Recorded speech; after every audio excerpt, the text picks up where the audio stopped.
uma publicidade feita em larga escala, feita nos meios de maior circulação, levaria ao mundo inteiro, até as localidades mais distantes, o conhecimento das ideias espíritas. Despertaria o desejo de aprofundá-las e, multiplicando-lhes os adeptos, imporia silêncio aos detratores, que logo teriam de ceder diante da ascendente da opinião geral. A ideia de Allan Kardec se soma à orientação do Espírito Erasto. Ide, pois, e levai a palavra divina aos grandes que a desprezarão, aos eruditos que exigirão provas, aos pequenos e simples que a aceitarão, porque principalmente entre os mártires do trabalho, desta provação terrena, encontrareis fervor e fé. Arme-se a vossa equipe de decisão e coragem, mãos à obra, o arado está pronto, a terra espera, arai. A difusão dos conteúdos do Espiritismo por meio de todas as mídias compatíveis com os princípios éticos morais espíritas, atendendo-se para a necessária coerência doutrinária. As iniciativas que fomentem a construção de uma mentalidade que privilegia a melhoria moral dos indivíduos e da sociedade, contribuindo para a busca da felicidade verdadeira, assentada sobre os valores imortais de integração do ser humano consigo mesmo, com o próximo e com Deus. São necessidades do tempo presente, mas também de todas as horas. O ser humano busca a liberdade, afinal, e somente a verdade liberta. Portanto, conhecereis a verdade, e a verdade vos libertará. E desde o princípio dos tempos, a humanidade busca encontrar e compreender essa verdade. Buscavam o Cristo para ouvi-lo, onde fosse possível. À beira do monte, na estrada, na casa de Simão Pedro. O ato de comunicar é inerente ao ser humano. E como a comunicação perpassa todas as atividades exercidas no centro espírita, qual área deve prestar suporte às atividades, cuidando do caráter evangelizador dos conteúdos e dos melhores meios para a divulgação doutrinária? Considerando a necessidade da transversalidade das ações de comunicação em todas as atividades do centro espírita, destaca-se uma função integradora dessa atividade, que deve criar interface entre as diversas áreas da instituição. Comunicação social é sempre transversal. Como utilizar esses conhecimentos para a dinamização das estratégias de divulgação do Espiritismo? Você conhece a área de comunicação social espírita?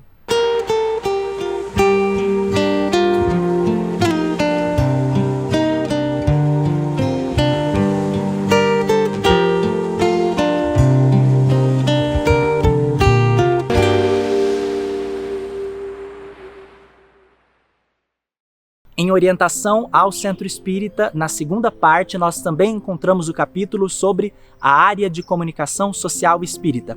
Para entender um pouquinho mais sobre essa área funcional, no programa de hoje nós conversaremos com o André Siqueira, que é coordenador nacional da área de comunicação social espírita do Conselho Federativo Nacional da Federação Espírita Brasileira, e o amigo Ismael Moura, que é coordenador nacional adjunto dessa mesma área do CFN da FEB. Lembre-se de escanear o QR Code que aparece agora na sua tela ou acessar febnet.me/OCE para ter acesso ao material que nós fizermos referência ao longo desse episódio. Vamos juntos?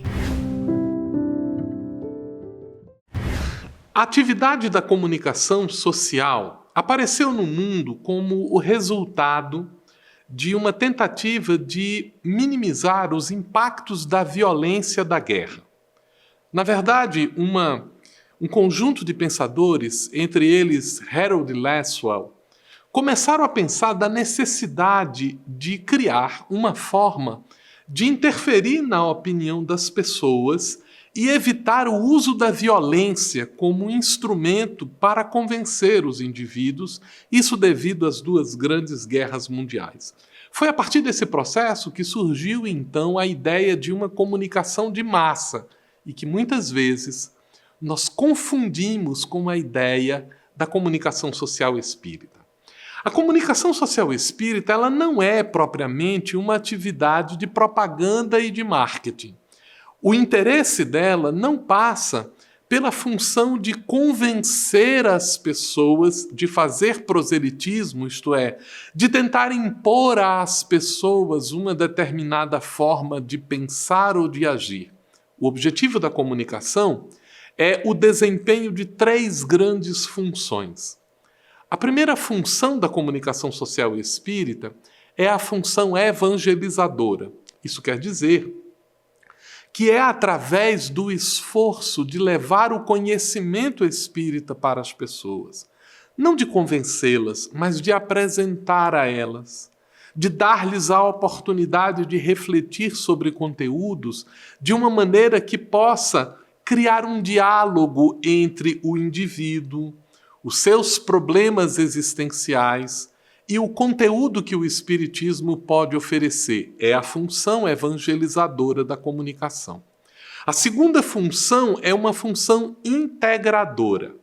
Por meio dessa função, comunica-se às pessoas e integra pela mensagem o receptor e o emissor de uma mensagem. O papel da função integradora é fazer com que as informações fluam dentro do contexto do movimento espírita, é fazer com que as pessoas tenham acesso à informação, é garantir que os assuntos são comunicados, que há uma convergência de interesses, de entendimentos e de valores, e esta é a função integradora da comunicação social espírita. A terceira função, também chamada de função midiática, é uma função que vai utilizar os meios para constituir os instrumentos de comunicação. A mídia, como nós costumamos dizer. E a mídia, ela tem um aspecto muito peculiar, porque representa o instrumento através do qual a mensagem pode ser transmitida. E é importante nós percebermos que cada mídia, ela traz a possibilidade de um conjunto de experiências. Então, quando eu tenho a mídia da pintura, a mídia da fotografia, eu tenho experiências sensoriais visuais. Quando eu tenho a mídia do rádio, quando eu tenho a mídia do podcast, eu tenho a experiência sensorial auditiva. Quando eu assisto a uma videoconferência, eu consigo interagir com voz e imagem. Quando eu assisto uma palestra, eu consigo receber conteúdos. E cada uma dessas mídias, ela tem uma peculiaridade que vai então caracterizar a função midiática, que deve ser observada sobre aspectos de um tripé, porque cada mídia e cada oportunidade de progresso que ela oferece deve ser encarada através de uma perspectiva de fundamentação.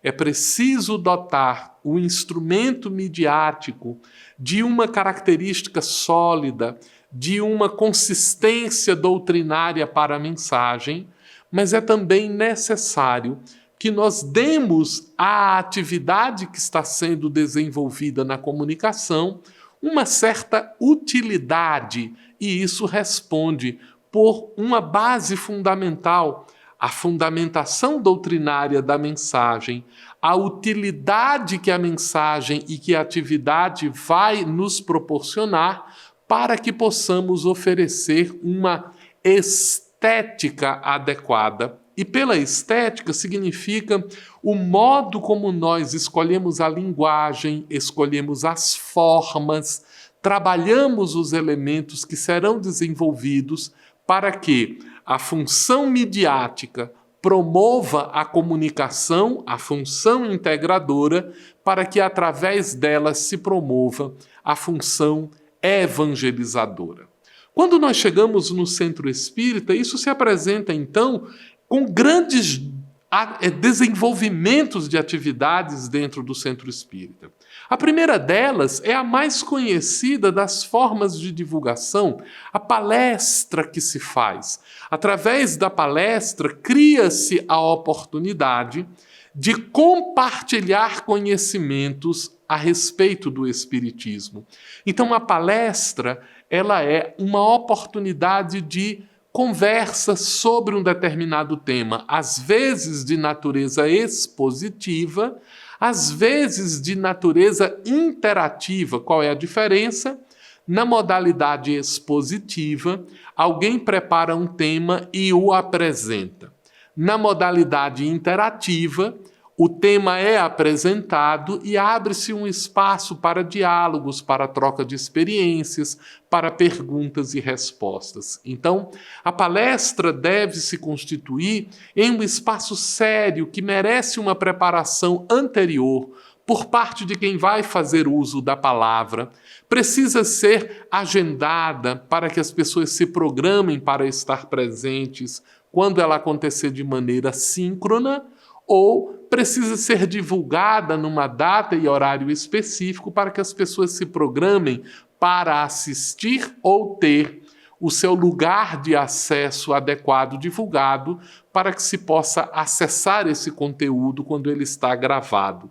Mas a palestra também exige alguns cuidados da parte de quem vai dirigir a atividade, para prestando atenção naquilo que é colocado. Às vezes o expositor, entusiasmado com o que está falando, preocupado com a sua linha de raciocínio, às vezes ele presta uma informação que não é adequada, às vezes ele deita um conceito que não está consistente, e é o dirigente da reunião que, precisando estar atento a isso, ele anota. Ao final da exposição, com muita delicadeza, ele apresenta ao público, reforçando, não precisa dizer, o nosso companheiro disse que estava errado. Ele pode simplesmente dizer, olha, gostaríamos de reforçar a informação de que, e nessa oportunidade ele corrige algum elemento que foi trazido. Mas além da palestra pública, existem também outras atividades que são desempenhadas pela tarefa da comunicação social espírita. As tarefas de divulgação de conteúdo, das atividades, da mediatização de conteúdos, da preparação de materiais que vão desempenhar as funções evangelizadora, midiática e integradora dentro da casa espírita. Então nós temos o jornal, nós temos a revista, nós temos o podcast, nós temos a transmissão online de conteúdos, nós temos os primeiros e as pequenas inserções de conteúdo, nós temos pílulas para chamar a atenção das pessoas, pequenos pedaços de texto que podem ser distribuídos física e virtualmente, a preparação de mensagens, a distribuição de conteúdos hauridos dentro da literatura espírita, a preparação de pequenas artes com frases inspiradoras, o desenvolvimento de programas de rádio, de programas de TV e o inúmero campo que a multiplicidade das mídias pode nos oferecer. É sempre importante que, durante o desempenho das atividades da comunicação social espírita, estejamos concentrados no conteúdo que é o Espiritismo, de maneira a podermos oferecê-lo de maneira clara, transparente, de maneira simples, acessível ao público ao qual nós nos dirigimos, num formato que tenha beleza, mas que seja claro, num formato que seja acessível para o público com quem estamos falando, mas que não seja raso do ponto de vista de conteúdo.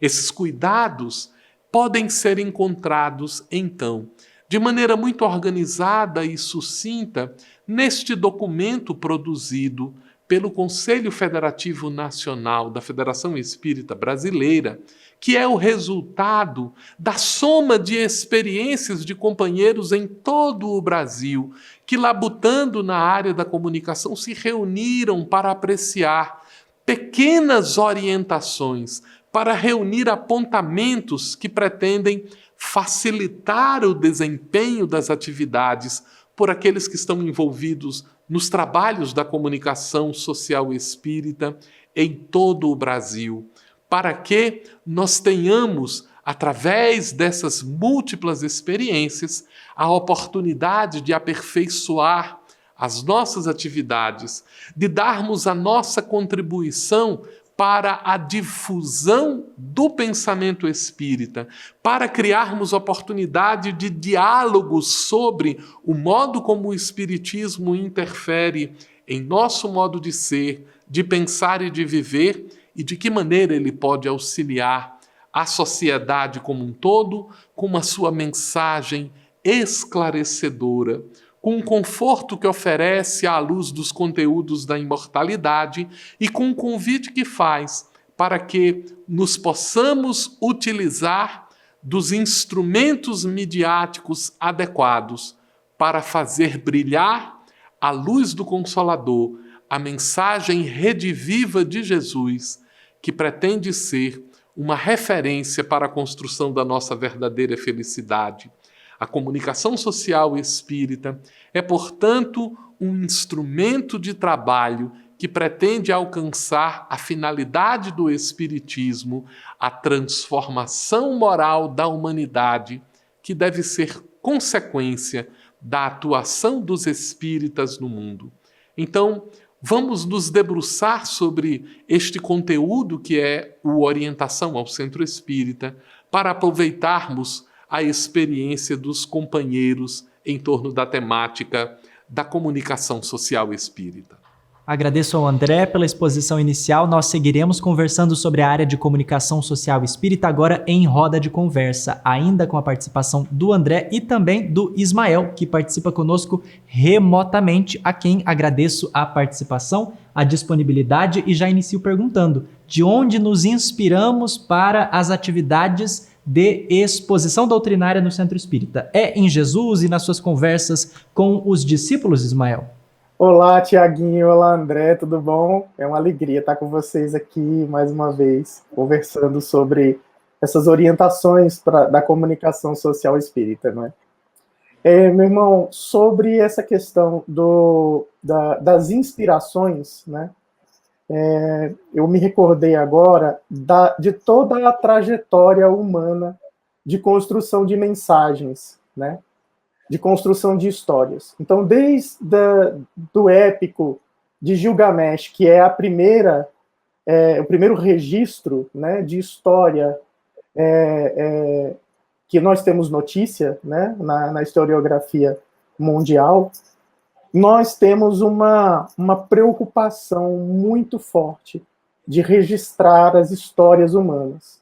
Mas se nós formos pensar nos outros meios que não seja a literatura, né, ou a transmissão oral propriamente dita, a gente tem também todos os registros pictográficos, né, todas as formas de expressão artística que tentam, de alguma forma, transmitir mensagem, exemplo, uma história para alguém.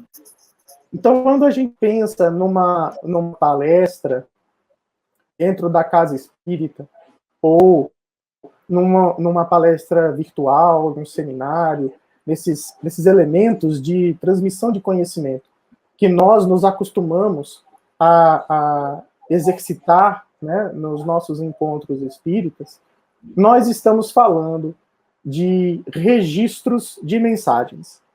Né? E como que esses registros de mensagens eles foram evoluindo, né, ao longo do tempo.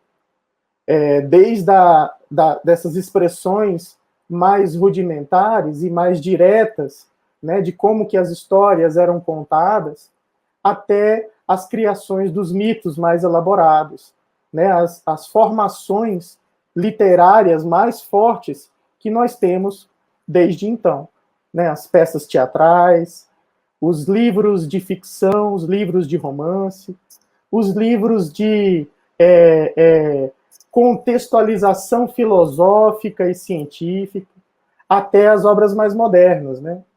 O cinema, né? A utilização de histórias em elementos cinematográficos, né, de televisão, também nesse sentido. Agora, talvez a principal inspiração que nós tenhamos para a realização de palestras públicas seja desejo, essa saudade de reviver os tempos de Jesus, de escutar novamente as suas parábolas, de alongar o entendimento dos mitos e das representações estéticas utilizadas por Jesus em suas parábolas, em seus contos, em suas histórias, entender as expressões mais profundas disso a partir das elucidações dos espíritos contidas na codificação espírita e nos livros, né, que apoiam essa codificação, principalmente os de Chico Xavier, entre outros autores mais recentes. Nós temos uma construção de elementos racionais para que a gente tenha o conceito bem estabelecido, o elemento doutrinário resgatado e observado, mas também essa emoção de contar uma história, de vincular um exemplo, de retratar a vida das pessoas na sua forma mais sublime. Então, a grande inspiração realmente é a do Cristo.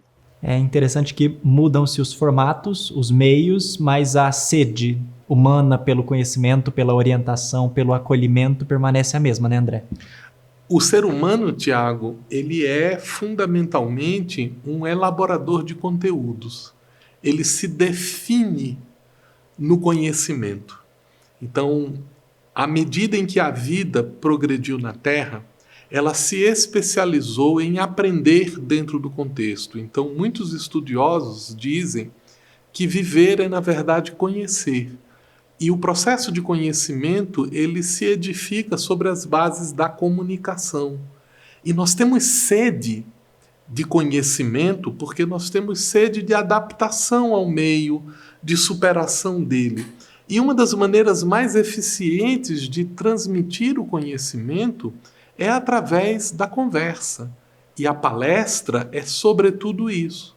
É uma conversa, é um diálogo, onde são trazidos os conhecimentos para fazer parte da nossa troca de experiência, para o aprimoramento do nosso conhecimento e que tem como matriz formadora o conhecimento da doutrina espírita. É interessante que a gente costuma, na área de comunicação, estimular a criatividade, a experimentação de novos formatos, mas há também o cuidado com o limite para a divulgação das nossas atividades. Pergunto então, André, vale tudo para divulgar a doutrina espírita? Não vale, Tiago, porque Paulo já dizia, tudo posso, mas nem tudo me é conveniente. E quando nós utilizamos os recursos para a divulgação da doutrina espírita, precisamos ser fiéis ao propósito de melhoria do homem. Então, se eu pretendo pregar a paz, mas eu faço uso de um instrumento de violência, eu estou sendo contraditório com o meu propósito. Se eu estou querendo impor às pessoas uma determinada forma de pensar, pelo formato que eu uso da comunicação, eu estou desrespeitando a autonomia e a liberdade, que são valores fundamentais para o pensamento espírita. Então, a comunicação espírita, ela é uma comunicação que pensa de maneira diferente, porque ela não pretende vender conteúdos. Ela pretende o esclarecimento. Ela pretende a libertação do indivíduo. E é assim que na palestra, enquanto nós estamos transmitindo o conteúdo ou no desempenho das atividades da comunicação, nos cartazes, nos jornais, nas revistas, nos artigos, nos filmes, nós precisamos ter um cuidado em darmos coerência entre a função midiática, que fundamenta, que dá utilidade e beleza, a função integradora que busca comunicar e a função evangelizadora que pretende exaltar o bem, o bom e o belo. Muito interessante, André. E não se pode, então, falar sobre comunicação social sem se dizer dessa função integradora que você destacou lá no início, na sua exposição, agora fez referência de novo, e eu queria saber então, Ismael, qual é a contribuição da área de comunicação social espírita para com as demais áreas funcionais do Centro Espírita? Irmão, quando a gente pensa em comunicação, né, lá na sua origem epistemológica, né, a gente está pensando em tornar mensagens comuns a todos, né? Então, todo esse fluxo, esse processo de comunicação que envolve ali, né, a produção da mensagem, a emissão da mensagem, a recepção, o canal, o meio, são os elementos que nós estamos o tempo todo estudando, pensando, refletindo sobre como é que eles acontecem, para que esse canal, essa forma de distribuição da mensagem, essa expressão de clareza, de coerência, ela possa se dar em todas as áreas funcionais, né, de um centro espírita. Então, a gente pode pensar de forma prática em todos os aspectos que estão relacionados à comunicação, à divulgação de uma mensagem, né? Então, se eu estou fazendo lá um processo de evangelização dentro de uma casa espírita, né?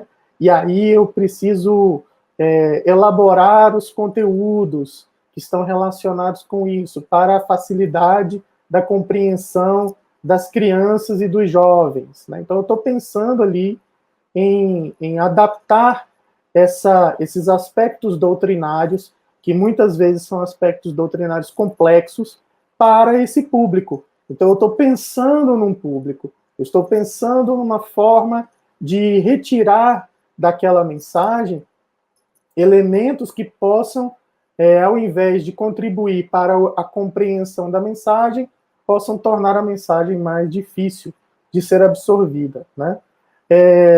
Todo o processo de comunicação interna da casa espírita, da formação da comunicação entre a casa espírita e as demais instituições do movimento espírita, né, sejam as federativas ou as entidades nacionais e internacionais, todo o processo de articulação de equipes para a formação de trabalhos, para a construção de redes de atuação em uma região, em uma cidade, em um estado, em uma nação, no planeta como um todo. Esses elementos, eles podem receber a contribuição da área de comunicação no desenvolvimento dessas estratégias, para que a comunicação seja mais fluida, para que o entendimento dos aspectos relacionados ao público possam se casar com as necessidades de difusão, de divulgação daquela mensagem, né? Nós temos todo o entendimento, o aparato técnico que precisa ser desenvolvido, empreendido, para que aquela mensagem possa passar, possa ser transmitida da melhor forma, né? Então, que tecnologias podem ser utilizadas, que formatos ficam mais adequados para esse ou para aquele tipo de mídia, né? Então, assim, eu pegar um conteúdo que está sendo desenvolvido com todo aquele arcabouço filosófico fantástico, com elementos de metodologias científicas, de estudos muito elaborados, e for transmitir isso num Twitter, numa rede social, ou em um canal de streaming, né, e que eventualmente precise ali de um tempo reduzido, né, para ocorrer. Então a gente está falando ali de todo um processo de adaptação, né, de aclimatação, digamos assim, daquele conteúdo para aquele formato de mídia.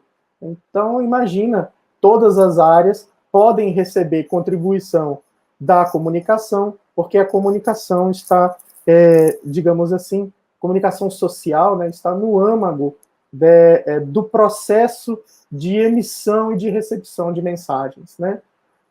A geração, a criação da mensagem, o saber falar, o saber se expressar em um determinado ambiente, até a forma correta de capturar as informações, de entender uma mensagem, de escutar aquilo que está sendo divulgado, todo esse processo é estudado, né, por nós da área da comunicação.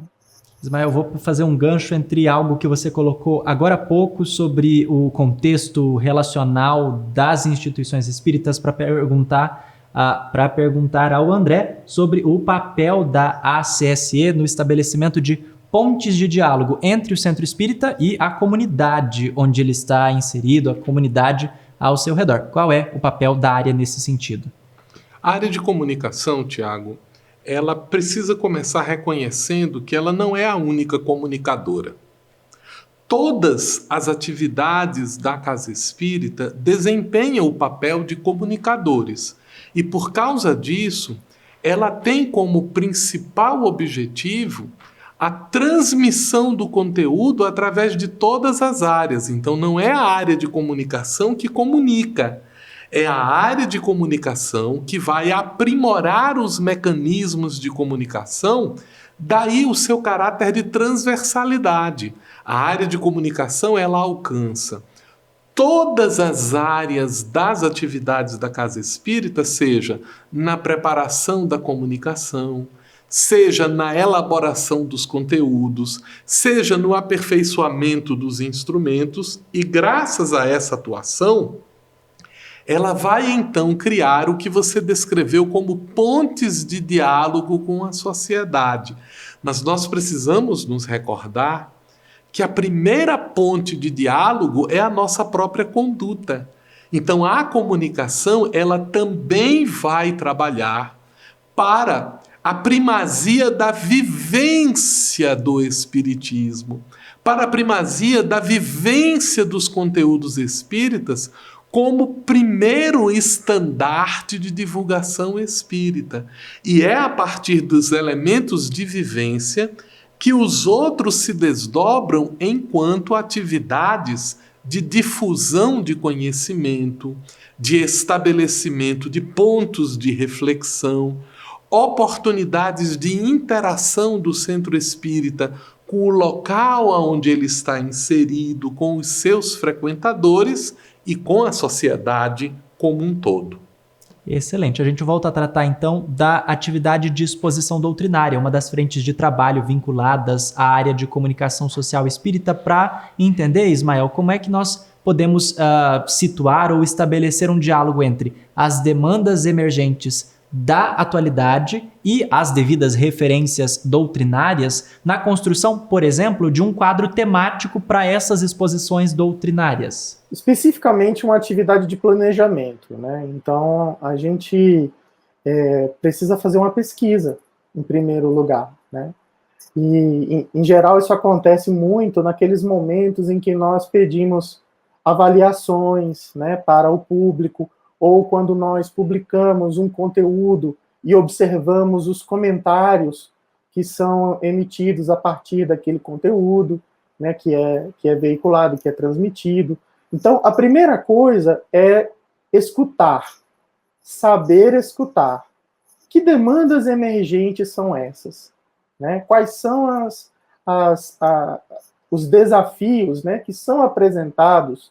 Quais são as dúvidas que estão sendo colocadas ali naquele comentário? Muitas vezes um comentário de um post ou de uma publicação, ou uma sugestão que a gente recebe anotada lá nas nossas solicitações de formulários de apreciação, elas trazem ali as dúvidas, trazem ali os anseios, né,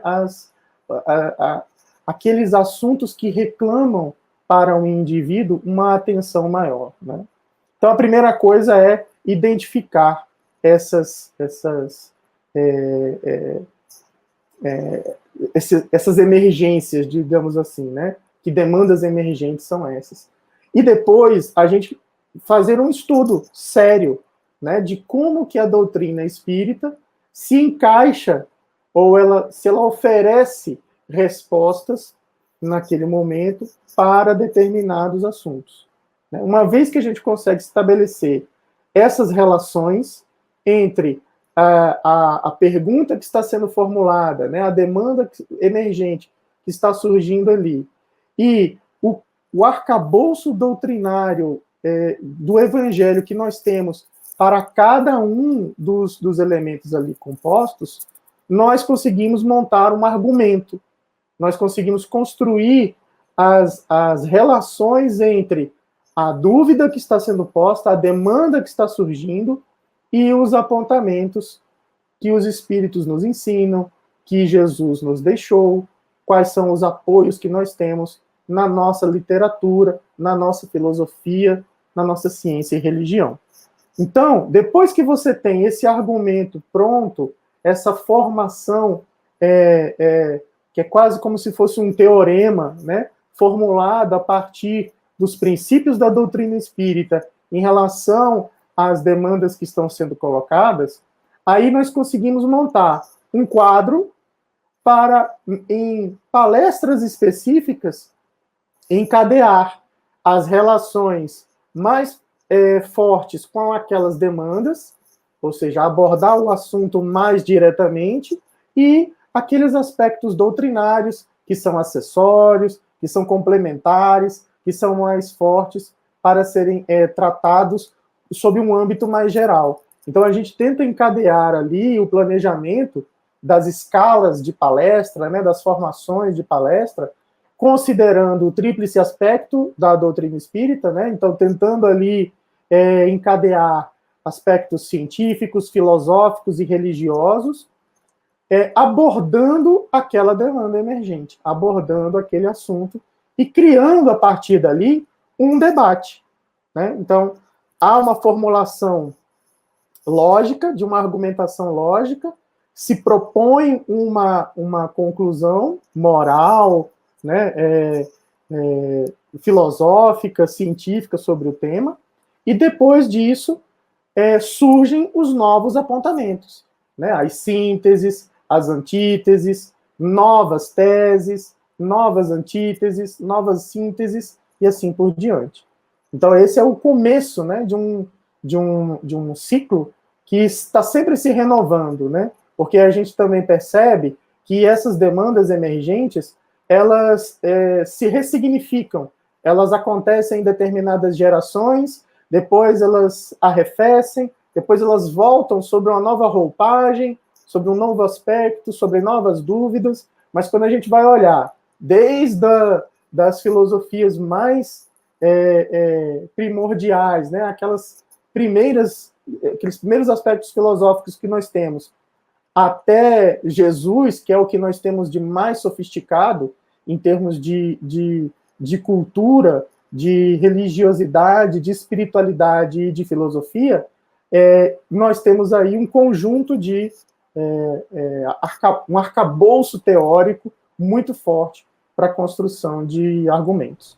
Excelente, acho que uma resposta bem completa, mas ainda assim eu gostaria do seu comentário a esse respeito, André, e acrescento aqui um outro detalhe. A gente vai conseguir responder a todas essas perguntas ou será necessário, em alguma medida, um exercício de priorização? Nós precisamos fugir da ideia de que, pelo Espiritismo, nós responderemos a todas as questões humanas. Allan Kardec foi muito preciso quando ele disse que o Espiritismo é uma ciência que trata do espírito, da sua origem, da sua natureza e das suas relações com o mundo corporal. Portanto, ele estabelece um foco para o conteúdo espírita. E às vezes a gente quer trazer no campo da comunicação um certo tratado geral sobre todas as coisas à luz da doutrina espírita. E nós só temos a contribuir com o espiritismo com aqueles aspectos que dizem respeito ao espírito, à sua origem, à sua natureza ou às suas relações com o mundo corporal. Então precisamos reconhecer isso para a gente evitar de fazer com que o espiritismo se transforme numa panaceia, isto é, naquilo que tem resposta para qualquer tipo de coisa, porque o Espiritismo é abrangente, porque fala das questões existenciais, porque fala dos problemas humanos, porque tem contribuições a dar para as perguntas fundamentais dos seres, mas há questões que o Espiritismo não está tratando diretamente porque não estão na sua alçada, não estão no seu conteúdo. E nós deveremos ter cuidado ao estabelecer nas atividades da Casa Espírita essas relações. Então, para a gente citar um exemplo, não faz sentido nós agendarmos para a Casa Espírita uma palestra sobre a descoberta do muon, da partícula quântica, a influência de um táquion sobre a vida dos indivíduos, se nós não estamos com essa temática respondendo a alguma questão de esclarecimento, de consolo, de iluminação dos indivíduos à luz do problema da imortalidade, à luz do problema da consistência do indivíduo, da sua transformação moral, para não sermos ociosos na apreciação de elementos que estão distanciados do conteúdo e do propósito da doutrina espírita. André, aproveitando a sua fala e já encaminhando para o encerramento desse nosso episódio, eu gostaria de voltar em um elemento que você apresentou lá na sua introdução, que é quando nós nos deparamos com a divulgação de alguma impropriedade no âmbito da exposição doutrinária. Como é que nós devemos atuar e como acolher o expositor, o trabalhador que cometeu esse equívoco? Tiago, nós estamos num momento muito delicado no campo da comunicação, que é o momento da chamada pós-verdade, ou seja, cada um quer construir uma verdade com um argumento, com um determinado elemento. E é importante que a Casa Espírita ela esteja atenta com seu compromisso com a fundamentação. Então, sempre que nós temos uma situação em que um expositor apresenta um conteúdo que não está fundamentado, o primeiro aspecto é nós oferecermos a visão que está fundamentada. Então, se o companheiro, durante uma exposição, ou a companheira, durante uma fala, apresentou um conceito que está em conflito com o Espiritismo, é o nosso dever apresentar o conteúdo que o Espiritismo traz. E por uma questão de cordialidade, nós podemos perguntar ao companheiro de onde as referências, de onde a construção daquele raciocínio e, eventualmente, estabelecer um diálogo, um entendimento, mas jamais nos omitirmos no sentido de oferecer o conteúdo de maneira adequada, sem ser deselegante, sem dizer, olha, porque o companheiro disse uma coisa que estava errada. Não. Trazendo a informação adequadamente. A respeito do assunto tal, a codificação espírita nos esclarece no item tal, dizendo isso, e aí com muita educação, com muito jeito, nós podemos corrigir equívocos que são cometidos, às vezes involuntariamente, às vezes voluntariamente, porque o companheiro está desenvolvendo uma outra ideia, está com uma outra perspectiva de trabalho, mas é dever do dirigente que coordena a palestra doutrinária trazer os conteúdos na sua consistência. E passado o episódio, é sempre uma boa prática o diálogo com o companheiro que fez uso da palavra, para auxiliá-lo a entender o equívoco que cometeu e para iniciar um diálogo, porque às vezes o equívoco também pode estar sendo feito na percepção daqueles que o ouviram, que não compreenderam direito uma referência, um conceito, e é sempre oportuno, por uma questão de cordialidade, de solidariedade, o estabelecimento do diálogo para o esclarecimento dos pontos que não ficaram devidamente esclarecidos. Excelente. Agora, para finalizar, Ismael, eu vou pedir para você complementar e esclarecendo que a assertividade, fidelidade doutrinária e amorosidade não são conceitos antagônicos, né? São complementares, na verdade, não é isso? A gente tem que entender, né, que os elementos que fazem com que a construção de sentimentos seja estabelecida dentro dos conhecimentos doutrinários, dentro daquilo que nós estudamos, deve ser também um exercício de amor, um exercício de fraternidade. E é uma fraternidade que ela está relacionada, às vezes, até conosco mesmos, né? Quando nós nos deparamos com a comparação, né, de um conhecimento doutrinário que, muitas vezes, nós não estamos conseguindo seguir, nós não estamos acertando, né? Nós percebemos o nosso equívoco, né? E, muitas vezes, as pessoas elas caem em situações de culpabilização ou de remorso relacionado ao entendimento de determinadas questões sobre a vida, né? E aí, quando nós exercitamos a amorosidade, essa fraternidade conosco mesmo, nós conseguimos entender os novos movimentos que esse caminho vai nos proporcionando. E é óbvio que esse recurso, esse caminhar com amor, né, com doçura, com perdão, ele é muito efetivo dentro da construção das relações com o outro, com o próximo, né? E é aí que a comunicação ela ganha uma dinâmica realmente transformadora, né? Quando a gente chama assim, comunicação social espírita, é aquela ideia em que eu posso construir relações comigo, com o próximo e com Deus, através de mensagens edificantes, através de mensagens que possam elucidar questões morais para o nosso entendimento e para o nosso aprimoramento, mas, sobretudo, para que a gente possa construir a caridade em todos os seus aspectos, conosco mesmo e com os nossos irmãos. Então, é aquela mensagem clara, é a mensagem bem transmitida, é a mensagem que carrega emoção, né? Os estudiosos sobre o cérebro, né, da neurociência, eles explicam que a melhor forma da gente reter uma informação, da gente aprender algo, é quando aquele algo nos emociona, né? E quando nós produzimos essa emoção e passamos essa emoção para o nosso próximo, para aquele nosso interlocutor, para a pessoa com a qual nós estamos nos comunicando, nós estamos exercitando essa benevolência na comunicação, né? Esse bem-agir na hora de construir uma mensagem, né? Ao mesmo tempo que esse sentimento, né, quando nós estamos imbuídos, né, de boas práticas, de pensamentos sadios, de construções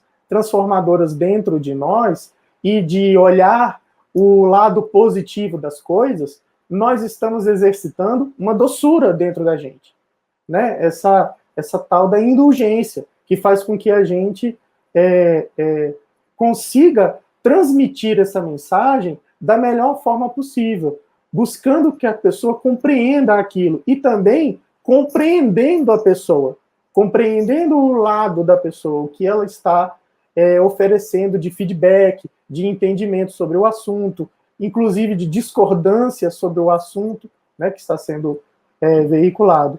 E, finalmente, quando nós permanecemos constantemente nesse caminhar, que vai construindo essas novas relações. Então, nós estamos falando de um grande processo de transformação íntima.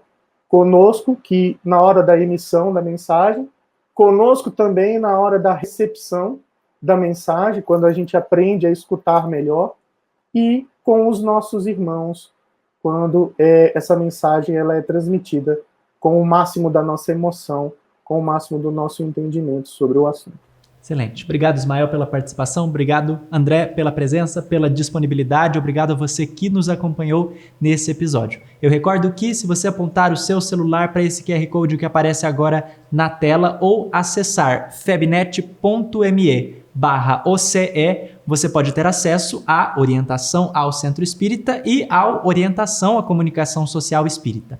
No episódio de semana que vem, nós descobriremos juntos a área de estudo do Espiritismo. Nos vemos por aqui. Até lá!